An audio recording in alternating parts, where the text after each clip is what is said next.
Hi, this is Ali, the mortgage planner. I'm here for the second time, and we will be talking about how to create intergenerational wealth for yourself and your family and helping you along the way. See you soon.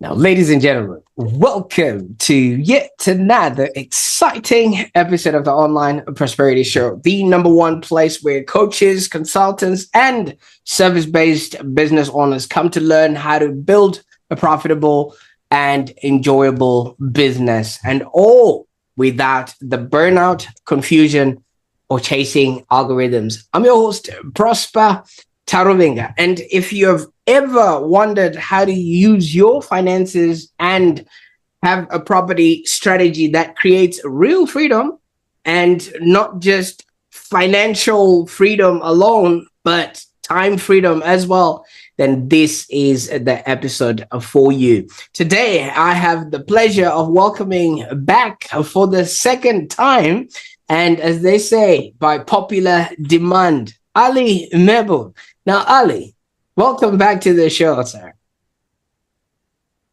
Thank you, Prosper. Thanks for having me. Good to be back. Great stuff. I know when we reached out, we're like, oh, everybody was so interested in the last episode. And you're like, okay, let's just make a time. So thank you so much for that. Now, for those that are seeing Ali or meeting Ali for the very first time, he's the brilliant mind behind Noor Finance. And let me tell you, this isn't his first rodeo. He is definitely going to be showcasing to you what he does and who he does that for. And just so that I can give you a recap, the last time I spoke to Ali, we dived into his personal story from corporate uncertainty to becoming a mortgage planner and helping families build intergenerational wealth through smart credit strategy. So this time we're going to go deeper into the how Ali actually helps his clients turn those home loans into wealth building tools, and how faith, purpose, and planning actually comes together to change our financial futures. So before we begin, wherever you're watching or listening, don't forget to subscribe so you never miss another episode like this. Now, Ali, I'm really excited about what we're going to jump into today, because today we're talking about the how and how people can actually create that intergenerational wealth. But now that we're talking about finances and things of that nature, is there anything that you just want to say before we actually jump straight into it? Thanks, Prosper, for that lovely introduction. And the first time when I had meeting, it was really popular. So I'm back again, first of all. So thank you. What I would like to say is that any advice that I provide is going to be general in nature. If you want specific credit advice, please get in contact. They will be addressed to my website, my contact details, and we can book in a 30-minute free of cost consultation and go through options that are available to you. Absolutely. And thank you so much for that. Now, as you said, your episode was very popular, but you already know there's 22,000 mortgage brokers in Australia. What really makes Noor Finance stand out? Yeah, I mean, that's a golden question there, because it's really important to know what your strength is as a mortgage broker. So when I started mortgage broking, I soon I realized that I need to be different and I need to be doing something different to stand out in the crowd. And that was basically providing a solution-based lending, and not just a transactional broker, but a broker that will hold the hand of the customer from start to finish. So I decided very early on that I will not be a transactional broker. I will be a broker that will show empathy to the clients. So walking in the customer's shoes and understanding their situation, and not just taking the orders from the clients that here is the loan, here is the features and benefits, and off you go. But a broker that will understand the short term, medium term, long term goals of the client and review their full financial position, and also look at how we can not just help with one owner occupied property but structure the loan in a way and go to a lender where the client can expand their portfolio in future to buy an investment property, whether it be inside superannuation, whether it be held outside superannuation environment. So basically taking them to a lender which is not just the cheapest out there, but a lender that can actually unlock the equity later on for the client to take that equity out to buy the next property. And obviously, for me, the real work starts once the loan is settled, because that's where clients will be having lots of questions. How do I set up my offset account? Where do I call to put money into my offset account? What happens on internet banking? And giving them that call after 6 months, that hey, we will look at your rate again and we'll see if we can do any better with your rate. So it's about having that open mindset and helping them from start to finish. Absolutely. And thank you so much for letting us know that. So you wanted to stand out as a mortgage broker, but the people that you also work with have to stand out to you. What sort of people do you enjoy working most with, or what sort of solutions do you provide? So I enjoy working with my most interesting one is the first home buyers, because with the first home buyers, they have lots of questions. And that's why I did speak to you, Prosper, about writing a book for first home buyers, because they have a lot of questions. So we can all compile everything together. And I do have some home buying guides on my website as well that actually showcase a lot of different questions that the first home buyers are asking. How much deposit we need, what are the government schemes, if I want to go into an Islamic finance, how much deposit I need as a first home buyer. So all those questions we've put it as a in our home buying journey. So first home buyers I really enjoy, but on the flip side, I also enjoy working with investors who are looking at buying their next property.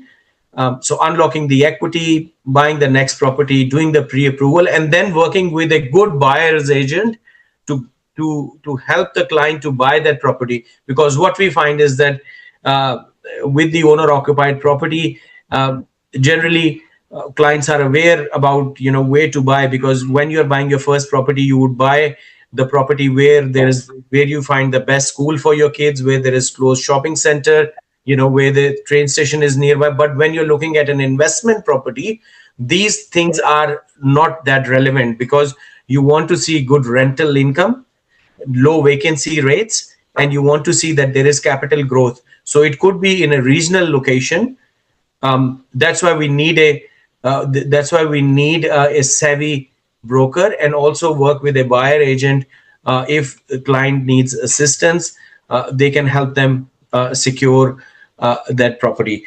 But if they have good knowledge and good numbers, and they can do their cash flow statements, and they know what, because it is a responsibility at the end of the day, because we do see that a lot of the clients who are buying, sometimes if they buy in a location where there is a lot of out of pocket cash flow outflow, they do get stuck. So it's important that you look at their cash flow, and cash flow is important in deciding, and that's where we get a buyer's agent to help them. If they know their numbers, they can do it themselves, but we do the pre-approval for them, and then they go with the pre-approval and buy that property.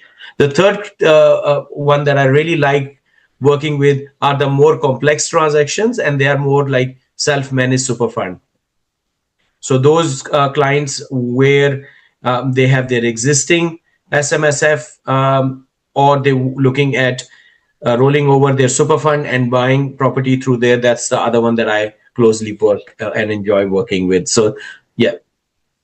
Absolutely. And thank you so much. And also, somebody can start off as a first home buyer, and then from there they can move on to be an investor, and then they can then start working on their SMSF. So you literally can work with somebody throughout their whole property buying journey, right?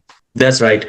Because what happens is that if you look at the self-managed super fund, a lot of the self-managed super funds are set up at a high interest rate, and there used to be banks doing SMSF as well, but a lot of the banks have stopped. Like most of the banks have stopped doing that because a lot of compliance as well. So now a lot of the tier 2, tier 3 banks are doing it, but clients are paying 7 to 8% interest rate. So I'm doing a lot of the refinance, easy refi to a lot of the banks where the interest rate is close to 6%. 6.19 is the latest one I did, from 7.5%, and it saved them thousands of dollars. So yes, we can help them along the journey, but we can also help them with refinance and potential saving them thousands of dollars again as well. So so those are the different clients. So just to give you an example, today I had one client. He called me and he said that he is working with a tier 3 lender paying 7.5%. He would like to refinance. So I gave him a great offer of 5.38 variable rate, and then a cashback of $2,888. So what it does is basically the interest rate reduces by almost 1%. That's a saving. Plus, he'll be saving on the refinance cost as well. So discharge fee, settlement fee, PEXA fee. So that 2,888 will cover that as well. So he's and the main thing is that you keep the term of the loan because you have to compare apple with apple. So if you extend it, then it will restart again. So the idea is to keep it, if it's 25 years, you keep it 25 years, and you let the client know, unless they have affordability concerns and they want to stretch it, or if they're taking cash out, then I would stretch it over. But generally, I like to keep it that way, and based on whatever they like. So that's where a lot of my refinance clients get value from me, because what basically broker industry has done, they're writing 75% of business right now, and the reason is we are just a phone call away. We do all the hard work, and it does not even cost a cent. And the results are amazing because we have access to those multiple lenders, which everyone has. But it's about how you apply and get access to that. Because what I did when I started, I initially realized that I would need access to all the lenders on the panel. And literally, I actually got accreditation for all the banks on the panels to make sure that whoever comes, I have a solution for everyone.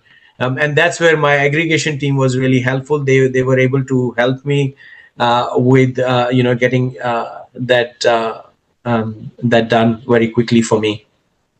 Absolutely. And thank you so much for, letting us know all of that, because so many people, when they come to a mortgage broker, they're not quite sure what to ask and how to actually go about knowing, what the next logical step would be. So you did mention some of the people that you work with are investors, and obviously investors have somewhat complicated, requests, because they want to maybe release equity from another property while they are waiting for settlement or things of that nature. So there's too many sort of moving parts. Maybe walk us through, how you approach investment finance differently from any other typical broker, and how you actually work with investors.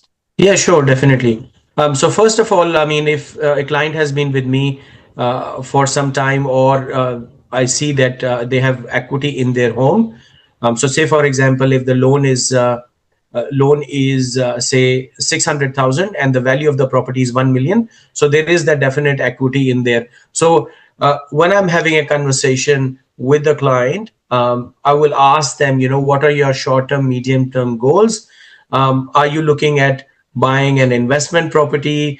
If they do show that interest, that they have that interest of buying the investment property, then I mentioned that you can pull equity out of your property. So we need to buy a property without lender's mortgage insurance. You basically need a 20% deposit.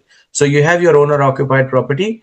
Okay, so you take the 20% out from there, and plus the stamp duty. So it's roughly 25% you take out from the owner occ, and because you're buying it because you're investing it for investment purposes, that interest only portion, say 200,000 you took out for stamp duty and the 20%, that is generally tax deductible as well. And then you do a pre-approval for the 500,000 to buy the investment property.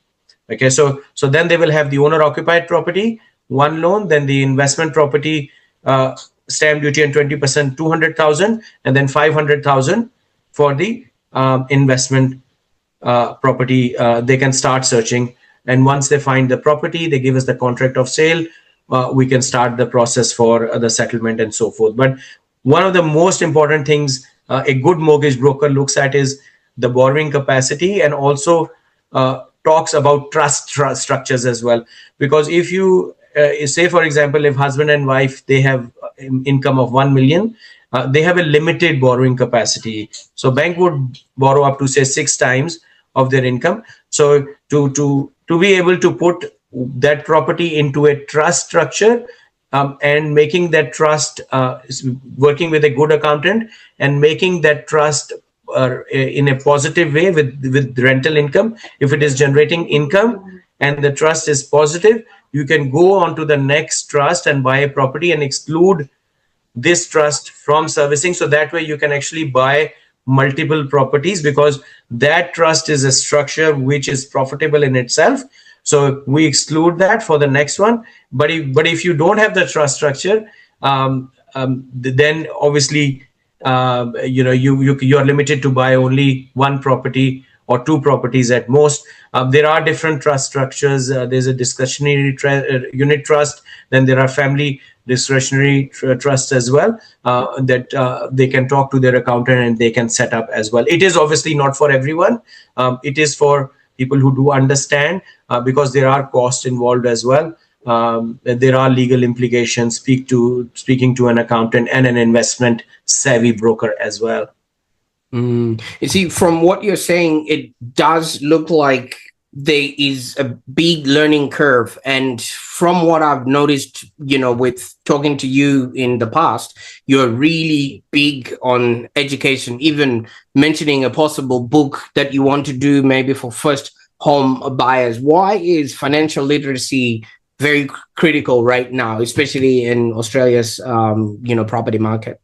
Yeah, I think it's really important, because I see that there's a lot of material which is online. But to get good qualified advice, you need to go to the right people. We have seen a lot of things that have happened where not so good advice has been given. And that has, if you look at GFC, around GFC, and later on down the path, there's been some advice given which was obviously not in the best interest of the client. But obviously, with us as mortgage brokers, we have a best interest duty. And coming from a banking background, I've always done the right by the customer. So it came actually naturally to me when I heard the best interest duty. So I was like, I always do take that into consideration. It's not about my best interest, but best interest of the client. Even if I have to walk away from a deal, I will walk away as long as it's in the best interest of the client. And just to give you an example, like when someone comes to me and they have just recently started working with a broker and it's been 1 year, and they say, I want to refinance, my first question is, have you spoken to your existing broker? Because they have done all the hard work. And if you refinance within the 2 years, they will get a commission clawback. It is the ethical thing to do. So if they say, no, we had a conversation and we didn't get a good service, that's where I will come in and I will help them. And help them with refinance. But if they say no, we haven't had a conversation, so I refer them back to the broker, because I know if it happened to me, I would not feel good as well. So it's actually following your ethics, your principle, and making sure you're following that, and it goes a long way. And then you build that credibility and trust that because some people they just realize that these things can happen and they can have their way. But once you educate them, they actually respect you and appreciate you more in that regards. I also think because part of the service offering that you do or how you really want to work with people, you just don't want to do one-off loans. You actually focus on building intergenerational wealth, especially for your clients. And what really that strikes me now is not only are you, educating your clients, but if you write a book or you put something out there or information or blogs, they can also teach the next generation that is coming up so that they won't lose that hard earned acquisition or investment that has happened. Is that the reason why you do that, or is that completely different to the thought process that you have in your business? Absolutely, you are right in saying that, because what I'm seeing now is that clients who I have helped for their owner-occupied refinance, they are reaching out to me for their investment journey. Some of them want me to refinance their SMSF loans. Even one of my clients based in Melbourne, they reached out to me and he said that his son has started his first job and he's a first home buyer and he's looking to buy a house not far away. So as you said, I referred him to the website. I said get him to start watching the videos, get a savings plan in place, because I worked as a savings specialist at Commonwealth Bank, so I do understand budgeting as well. I do understand the saving aspect as well, how to have that deposit and what is needed, and what does bank take into consideration when they are looking at your credit application. So I give them all those tips when I worked as a savings specialist to help them to save for that deposit. So it's obviously not just doing one credit application. Like I had one client today, I spoke to them. They're not getting the enough borrowing capacity, but he said he's getting a pay rise start of next year. So he's going to come back to me because of the borrowing capacity, we could not get him what he wanted. So it's a long game and it's a game of patience, and also making sure that, when the time is right, the client will come to you. You don't have to rush or try to get the deal across the line, because they will come to you when they have time and when the time is right for them. Absolutely, because when the shoe fits, you can actually wear it, and things of that nature. Now, yes, we're talking about you educating your clients, but how do you then also keep yourself across all the nuances of what's happening in the industry and learning, because you can't pour from an empty cup yourself? Mm-hmm. Sure. It is a dynamic industry, and especially looking back, we had 12 interest rate rises and in the last couple of years, and we had 3 drops in interest rate from the start of the year. So there is a lot happening. Obviously, Melbourne Cup, they have decided not to raise the rates, but not to reduce the rate. They have kept it on hold, and the prediction is that there might not be future rate cuts as they were expected.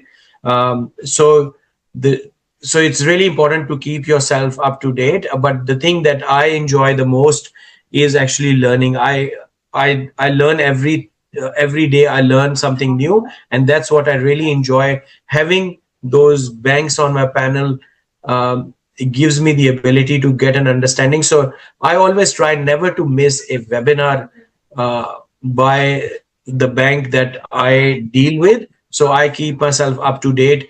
Once in a day there'll be a webinar with any bank. Once a week they will have a webinar for one bank, and one bank next day. So I try to have those webinars watched. And plus, our aggregator is really good as well. So they do have a deal scenario desk as well. So every month they will sit down and we will discuss our deals, our scenarios. So it's really good in that regard. So it's a dynamic industry. You keep yourself up to date. And there's a lot of information out there. But I think when I started, my mentor gave me a very important trick to learn and be successful at mortgage broking, and that was to pick up your niche and then understand the policies of 3 to 4 banks, not all the banks, 3 to 4 banks. So that way when you pick up a niche and you cater and you know the policies of certain banks, you can actually be really confident at explaining what, say, for example, Bank of China is offering, what Commonwealth Bank is offering, or maybe two or three other banks. So I did that initially, and that was really good outcome as well.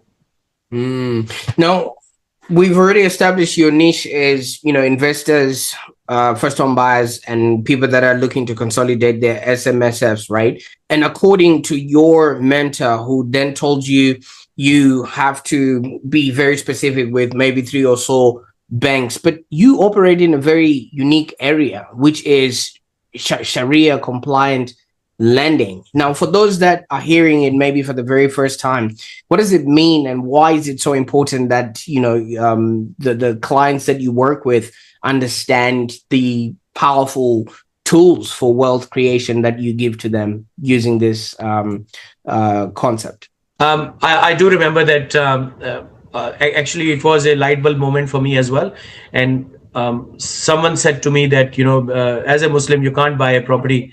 So I was like blown away with that comment, because I knew that there are solutions available for clients who have a deep Islamic faith and they are looking to buy a property, because you can't be renting all your life. And definitely there has to be a solution. So with Islamic finance, it's a solution that is worldwide for Muslim, but non-Muslims as well. They are actually getting a lot of the Sharia loans as well. So it's not like, if you look in Malaysia, there were some statistics that there are more Christians who have taken on Islamic banking compared to Muslims as well, because of the terms and conditions.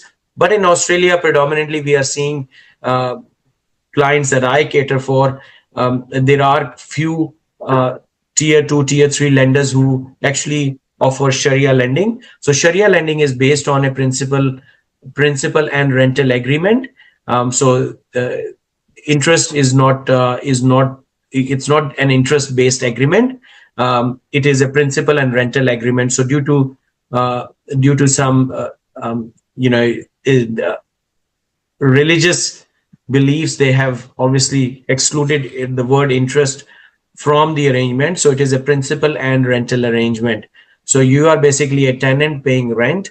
And then once you end up paying rent for 30 years, property is yours, and title is in your name, basically. So it's kind of a same arrangement, but it's on a principal and rental arrangement.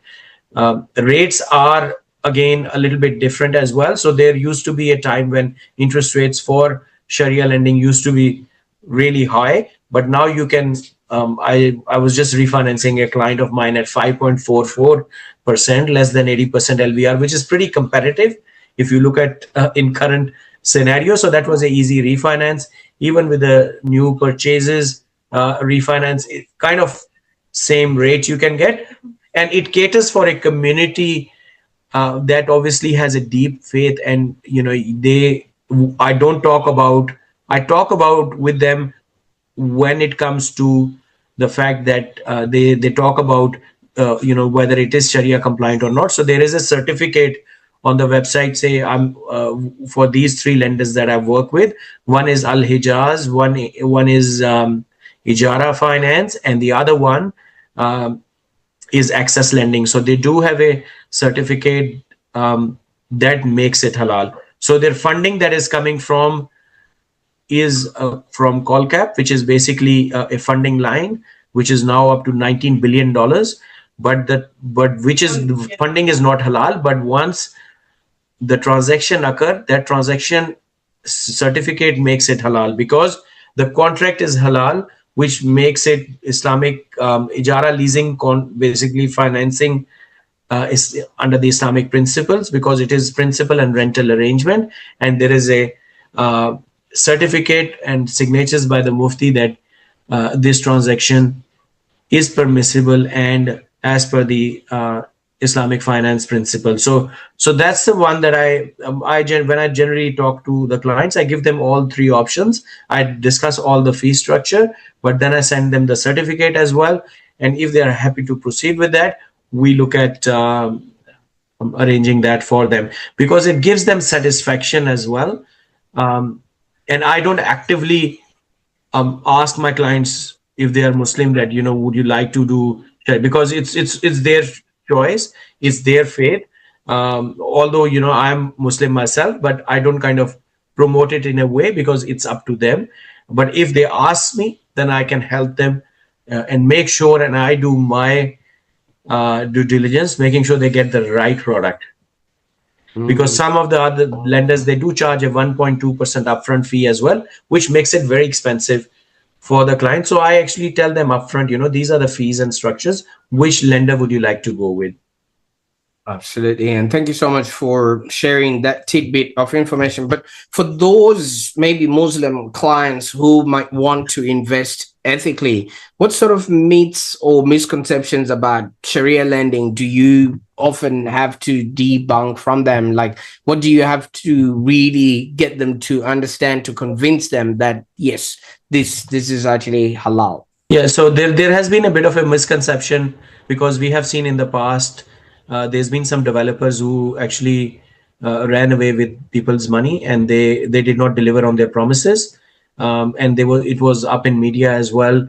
There was one particular developer that came in news as well, big time, and it was a massive loss to a lot of clients. But that was a developer. We're not talking about the finance company here. So when they say they do talk about it, that this is what has happened in the past, and how you can make sure. So I just obviously tell them that this is a finance company. They actually helping you get into the market, you foot into the door, and they have all these fantastic options that are available for you to buy your next property. So with Sharia lending, the things that we have to look at is obviously none of the banks are actually part of the 5% home guarantee scheme. So if you wanting any lending from them, and you don't want to pay the risk fee, which is the lender's mortgage insurance, you have to come up with a 20% deposit. 20% deposit plus the stamp duty, because if you're looking at 5%, then you have to pay the lender fee, a lender mortgage insurance. So to help them, they need a 20% deposit plus the stamp duty, and obviously income to support the serviceability. So that's the thing. If they are on an existing loan and they want a conventional loan and they want to come to Sharia, we can do easy refinance, no issues on that as well. Absolutely. Now, obviously that is a very unique offering that you're offering to most of these people. And I wish a lot more people would, hear this and take you up on that. So we've done the first home buyer and the investor. Now with the SMSF loans.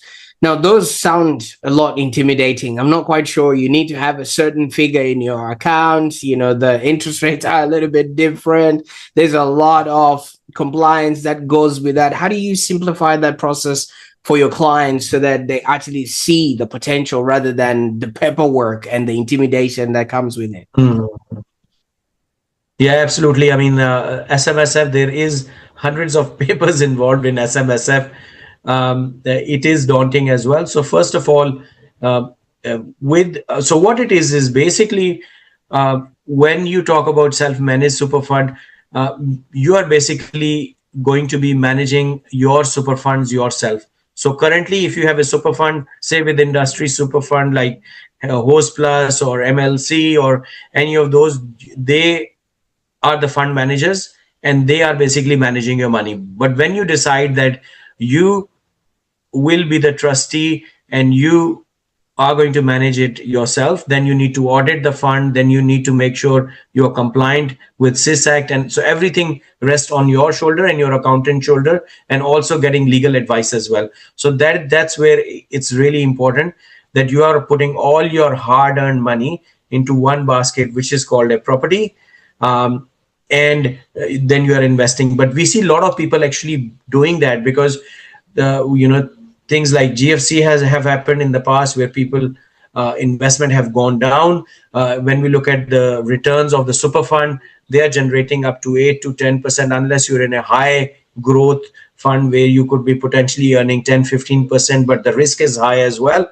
But we have seen that property is doubling every 10 to 12 years. So when you retire at the age of 60 with 8% return, if you have 150,000 in your super fund, max you will be getting is maybe 500,000. But when they do the numbers and property, they say, okay, we could have a $1 million property at the age of 60, we can retire, and then we can sell off without any tax. Okay, so with superannuation, obviously, as you are aware, that over 60 there is no tax. Obviously, while that money is invested, there are benefits in terms of the in terms of the capital gain tax as well.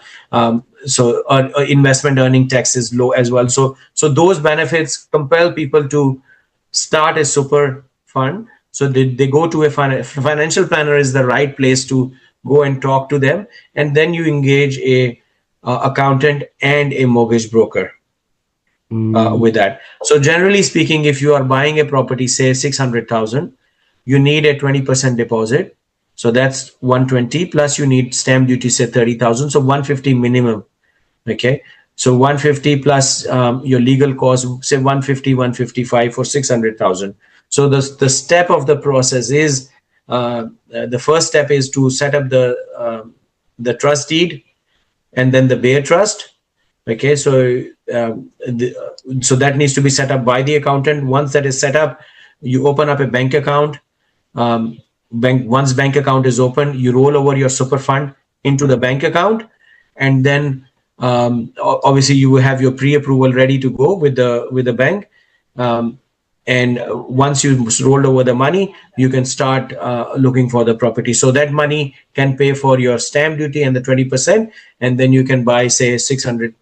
So 420 would be the 420 would be the loan amount, and then you have the rest is coming from there. So that way you are able to buy that property. So the pre-approval lasts for 90 days. So it's a conditional approval. You can go search for a property. Once you find the property, you put down a deposit, and then you have the cooling off period, say for example 10 days. At the end of the 10-day, you pay 10%, and then the rest is paid at settlement. Could be 45 days settlement. So that's the whole process. In terms of the settlement and process is pretty much the same, but main thing I think which is important is getting to speak to an accountant and setting up that trust. But also the other thing is, all as I said, very important is actually doing your numbers and doing the cash flow analysis, making sure you need to look at what interest rate you are paying, because interest rates are higher. Whether your rental income is covering, it will be negatively geared unless you bring your LVR to say 60%, where you put a lot of money in yourself, and then you bring the repayments down. But most of the time it's going to be negatively geared. Whether you can afford $1,000, say for example, a month, if you're not getting enough rental income. So that's why it's important to pick a property which has a good rental and a capital growth. With SMSF, you can't take the equity out and buy the next one. The only way to do is either sell down and then use that money to buy the next property, or you go again. So you recontribute into your super, build the money, buy the next property, and you keep this one, or you sell down and so that's how it works.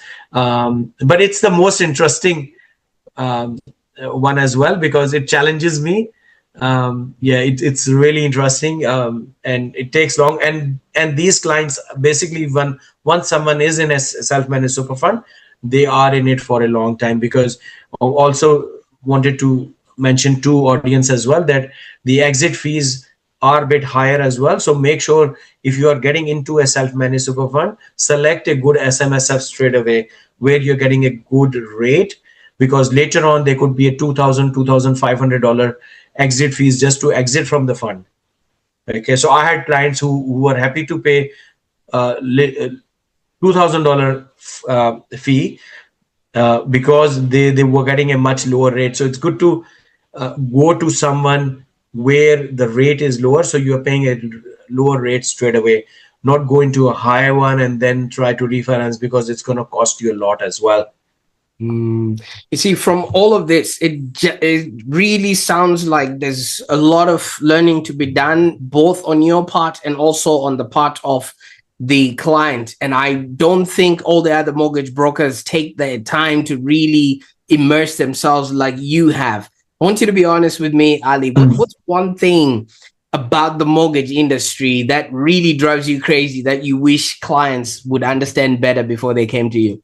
I think some people, they call me and they say they have $1 million in the bank and they want to buy a $2 million property.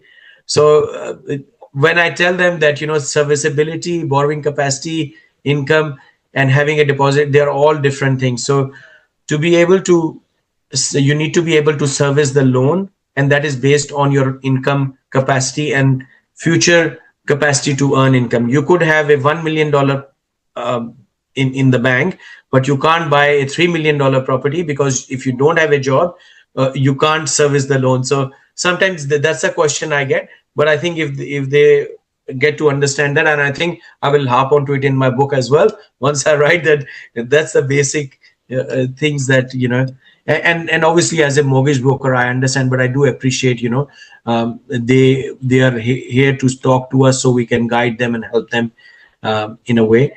But that's one of the things that I would like more education on. And I think financial literacy should start from very young age.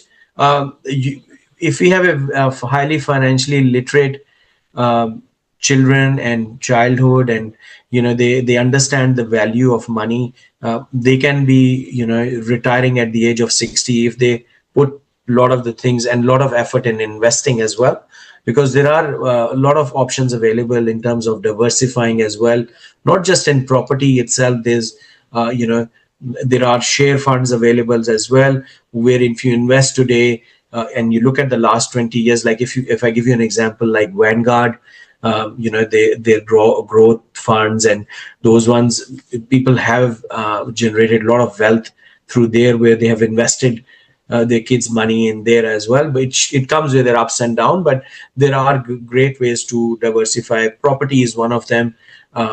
Yeah, but I focus on the property because that's not my forte. I can only imagine. Yeah, there's so many things that you can be doing, but yeah, let's stick to property. Now, you also mentioned, that whole learning curve, and you mentioned that somebody might call you and say, "Oh, I've got $1 million in their bank." And to me, $1 million represents, wow, you've made it. You're actually good. But you're saying that person still can't get if they're going to be shooting high. And my question now is, you often help first home buyers. Do you think owning a home is still a realistic dream for like the young people who are starting their first jobs? If you're saying that, oh, you've got $1 million, but you still can't, get into the property that you like.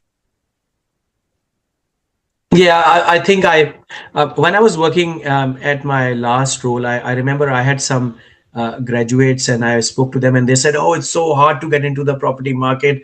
I will just wait forever to build up that deposit." So I had a really awesome conversation with one of them, and I explained to them the 5% home guarantee scheme. And I still remember that she was I did my Cert IV, and I was on the path to becoming a broker, but she was really impressed that she didn't knew that you can buy a house as little as 5% home with home guarantee scheme. And I always recommend my clients that when you are buying your first property, always go with the property where you are living in and the area you would like to go in. And the reason for that, why I say that, is there's so much money on the table by the government. There is a stamp duty exemption under 800,000 in New South Wales. Okay, there's first homeowner grants as well. So if you're going to be doing rent vesting straight away, you will miss out on all of these, because it's when you buy the next property, you will have to pay all of that. So you get all these wonderful exemptions, 5% deposit. There's no spot caps anymore. There's no income caps anymore. So avail those benefits as a first home buyer. And once you have done that, because the responsibility of taking action lies on you, because there are people out there who are buying their second, third, fourth property, whether in trust, whether in SMSF, and they are changing lives for themselves and for their family. If you're not taking action, I can bet on that after 10 to 15 years or even 10 years, you will be thinking, I should have bought that property 10 years ago. And I do see people now that they say, oh, even some investors I've seen, they bought it at 200 and they sold it at 400, and now it's at 1 million. And they're saying, I should have damn kept that property. And that's the beauty, that, you just, it works while you sleep. And basically, yeah, as long as it's in a good location, you've done your numbers. I've seen people selling investment properties as well, because it was not in the right location, or it was too much outflow in terms of cash, as well. So yeah, so really important. But it is a dream which is achievable very much, and I see day in day out. I think the roadblock is speaking to a professional. Once you are in the driving seat, speaking to a professional, they make it really easy for you. And mortgage brokers don't cost you anything. We get paid by the bank. So if it appeals if the broker that you are working with, you look at their Google reviews, you look at their website, you book an appointment in your area. If you need help from us, we are available. We can help you. But it is a definitive dream, and it is achievable, because even with these days, a lot of the banks, they have a lot of, they don't need genuine savings and having a 3 months of money sitting in the bank account. It could be a gifted money, rental ledger. There are different ways how you can actually have that 5% ready to go. Yeah, and you could even start with a small unit or a townhouse, whatever is affordable.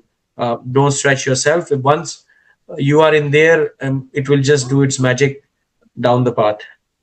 Absolutely. I like that. And the compounding starts working. And like you said, it happens while you're sleeping. But all of that is a mindset, Ali. You know what I mean? It is a very different shift that if you speak to somebody at your Woolies today, they're just going to tell you, oh, but it's now $5.50. It was $5 yesterday. And for them, they're fixated on that 50 cents as if somebody's stealing money from their pocket. So when it comes to maybe just mindset shifts, maybe some people don't have people around them that can help them study things in a different way. You mentioned studying of reading something like Rich Dad, Poor Dad, and it changed your perspective. Now, if you could maybe go back and talk to the younger version of yourself before you had that light bulb, what would you tell him right now? Yeah, I mean, I read that book and I was just blown away with the 4 quadrants of Robert Kiyosaki. I mean, he was not just a millionaire. He understood the employer, the investor mindset, the business owner mindset. Those 4 quadrants, he really understood. And definitely, I think what I would tell to my younger self is plan early. Basically, have that mindset that I think we do get stuck with the limits. If you put your mind to something, you can basically achieve anything, as long as you have the capacity and capability. Like if you're reading those books, with me, the good thing was I had the mentors, and I understood and I listened to them, and plus I was reading books as well to get ahead, and that is something that worked for me. I mean, there is still a lot to do. I'm still in my first year, but I feel that's where I feel more financially empowered now. I can make better decisions. We've just come back from a holiday we went on the cruise for 2 days from Sydney to Brisbane, and we got fed so much food. I loved it. And then 1 week in Gold Coast and Queensland. So that was a treat to myself, where I just shut everything and I went. But I imagine if I was working, I would have thought a few times before making that decision, because I would end up meeting my parents once a year. That is more important. So those are the just not just the financial freedom. And it was more about, once I have the understanding that my time is very important, I have a limited working career, how I can make full use of my working career because there's only limited number of hours you will work. And that's where I uh, changed myself. Yeah.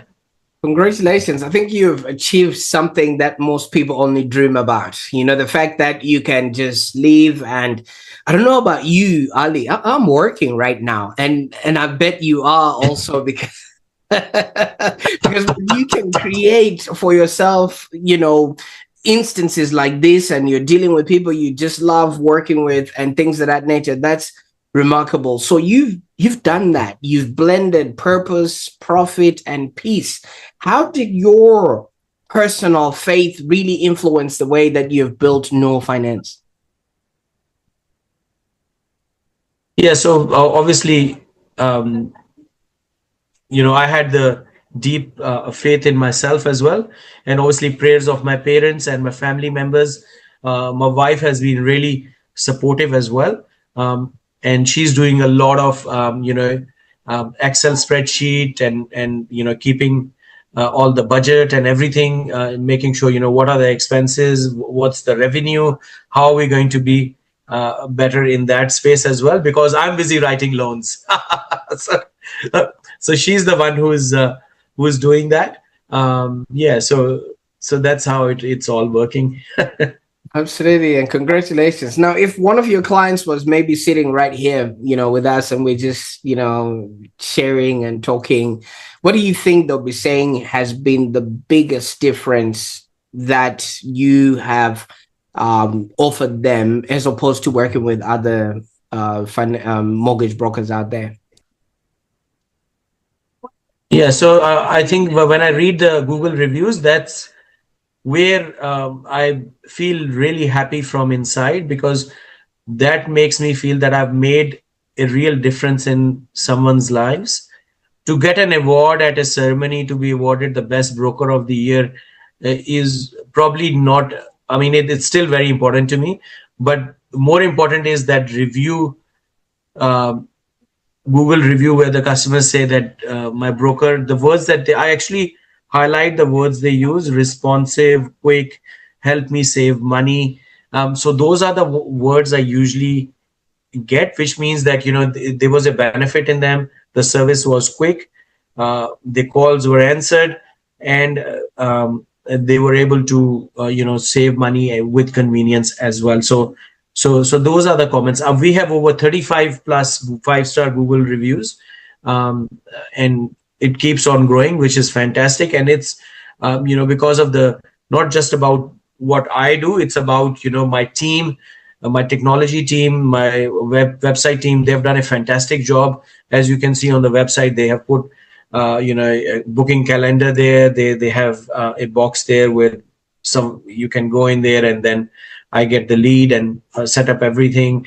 Whole of the team, the vision aggregation team, they have done a fantastic job in terms of reviewing our files, training us, and yeah, it keeps on growing, and it's a team effort basically. Absolutely. And you know what they say: if you want to go far, you go alone, but if you want to go further, you go together. And for those that are watching, I just encourage you, go together with a mortgage broker that actually cares and is with heart. And lastly, Ali, you're helping families create legacies for themselves, and do more things and changing their lives and things of that nature. Mm-hmm. What's next for you, for Noor Finance? What sort of legacy do you want to leave behind? Definitely. So that's a question that I keep thinking, and obviously, being in a business, you always think about scaling and what to do next. So I think one of the most important thing, and that was very close to my heart, was giving back to the community. So that's why we have sponsored a cricket club. We have sponsored a soccer team. So my son plays for a cricket club. We have sponsored that this year, and the soccer team for the 2 years. That's been fantastic. There are some photos on my website as well, so check them out. Then we have sponsored a badminton tournament as well, just to go out there, hand them vouchers.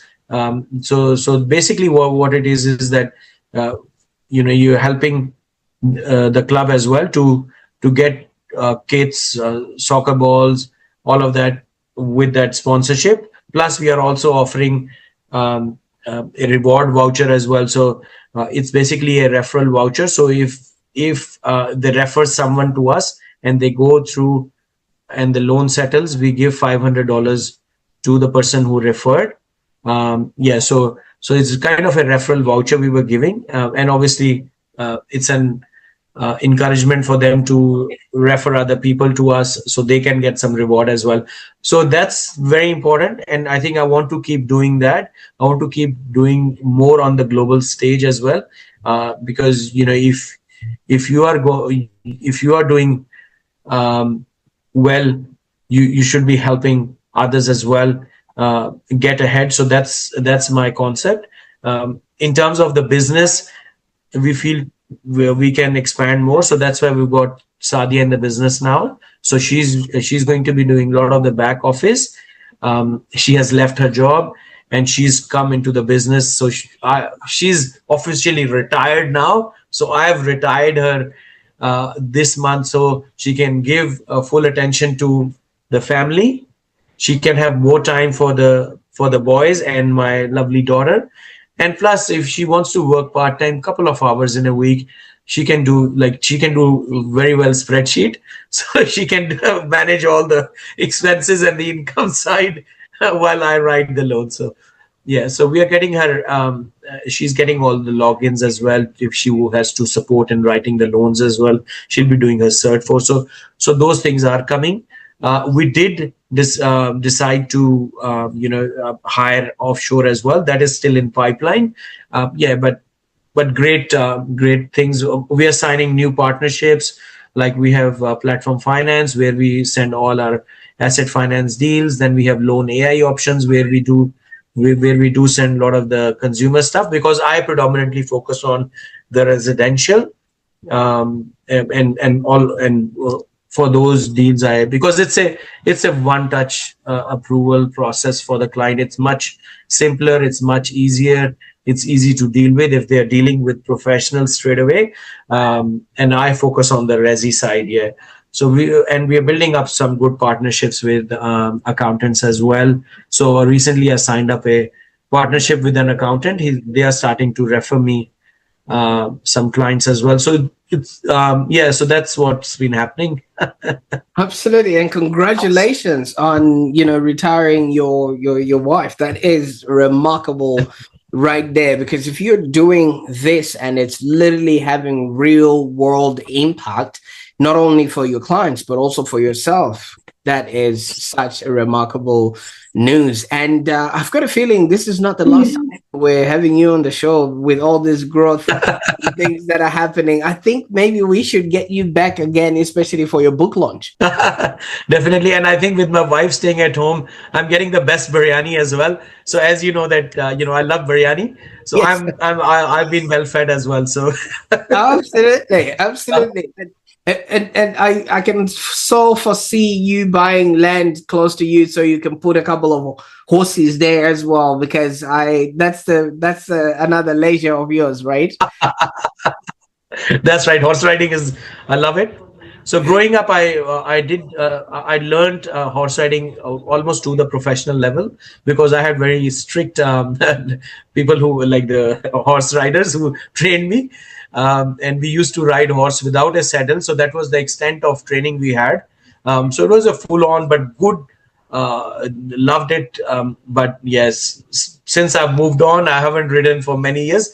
But now going to Pakistan this year, I do plan to play some polo and also do some horse riding. So watch that space. Absolutely. I mean, I think it's like a bicycle, right? You might not have ridden it for a while, but as soon as you hold on to it, you know exactly what to do and things of that nature. So absolutely. Now, Ali, I can't thank you enough for the time that we spent on the call today. I mean, this is the second time, but it looked like we're just going into second chapter, because there's more chapters. What a powerful conversation, from balancing faith and finance to turning loans into legacies. And obviously, Ali has reminded us that wealth isn't just about the numbers, but about our values. vision and also the future that you build for your family. So if you're watching this and thinking, maybe it's time that I took control of my own financial story, I encourage you to reach out to Ali Mehboob at Noor Finance. I'll be putting all those links in the show notes, and you'll be able to find all the information that you want there. And for everyone that is tuning in right now, if this episode made you rethink about how you view money, purpose, or business, I encourage you to share it with somebody who would love to hear this today. And also join us on the next episode of the Online Prosperity Show, where we're going to be exploring ideas that will help you create a happier, wealthier, and more balanced life. Until then, make sure you're subscribed and stay prosperous. I just want you to remember one thing. Freedom starts with one decision. I hope you make yours today. Bye for now.